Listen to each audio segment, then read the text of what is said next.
Shalom, saudara yang terkasih dalam Tuhan Yesus Kristus. Puji nama Tuhan untuk berkat dan anugerah baru yang Tuhan terus limpahkan dalam kehidupan kita. Kembali kita akan merenungkan firman Tuhan. Sangat bersyukur karena Tuhan baik dan mengasihi kita, bahkan mengizinkan kita, memberikan kesempatan kepada kita untuk menikmati kebenarannya dari waktu ke waktu. Masih dengan tema tentang bagaimana kita bisa mengalahkan kejahatan.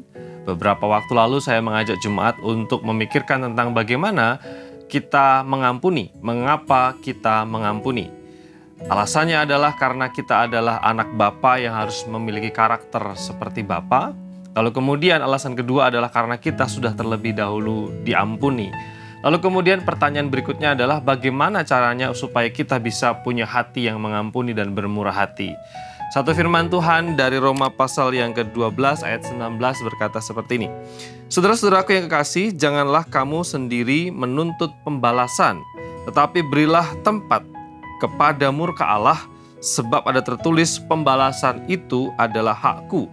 Akulah yang akan menuntut pembalasan, firman Tuhan. Bapak, Ibu, dan saudara semua yang terkasih dalam Tuhan Yesus Kristus, firman Tuhan ini mengajarkan tentang bagaimana supaya seseorang itu mampu dan rela untuk mengampuni. Nah, firman Tuhan ini mengajarkan tentang satu prinsip penting ketika seseorang itu disakiti, terluka, sedang marah, dendam kepada sesamanya. Ada hal yang harus dilakukan, yaitu berkaitan dengan prinsip penyerahan hak. Seseorang marah biasanya karena merasa haknya direbut oleh orang lain. Contoh sederhana adalah ketika kita naik kendaraan bermotor lalu kemudian tiba-tiba ada orang yang memotong. Kita merasa marah karena hak kita diambil. Kita ngantri di pom bensin, tiba-tiba ada orang yang memotong antrian kita. Kita marah karena hak kita diambil.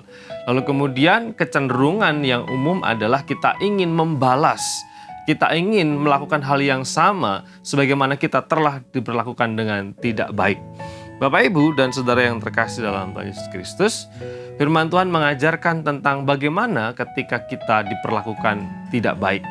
Firman Tuhan mengajarkan tentang seseorang itu mungkin merasa bahwa haknya diambil dan dia berhak untuk marah, dia berhak untuk menuntut, dia berhak untuk membalas dendam sebagaimana budaya yang berlaku ketika surat ini ditulis, yaitu budaya honor culture atau budaya membela kehormatan. Ketika seseorang dilukai, seseorang itu diperlakukan buruk, akan berupaya supaya membela martabatnya, supaya kehormatannya dijunjung tinggi. Dalam konteks ini firman Tuhan mengajarkan bahwa berilah ruang kepada Allah untuk memberikan penghakiman karena Dia yang berhak untuk membalas.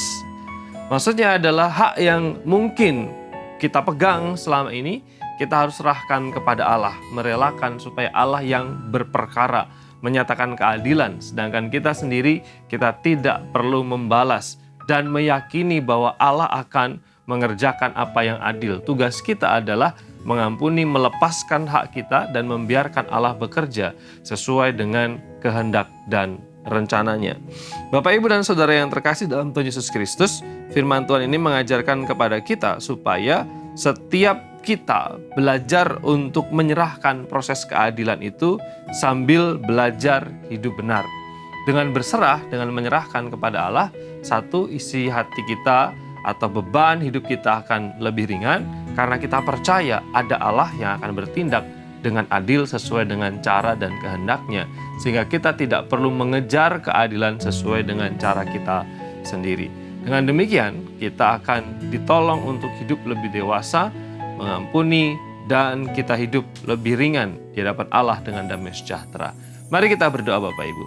Bapa di surga, kami datang di hadapan Tuhan, kadang-kala kami disakiti, kadang-kadang kami marah.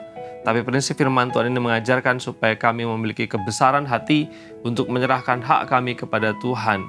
Hak untuk marah, hak untuk membalas, hak untuk memperlakukan orang lain dengan buruk. Tapi menyerahkan supaya Allah sendiri yang bekerja dengan caranya menyatakan keadilan bagi setiap kami manusia. Terima kasih Tuhan, biarlah firman ini menolong kami untuk terus bertumbuh dalam iman, dewasa secara emosi juga. Dalam Kristus Tuhan kami berdoa. Amin.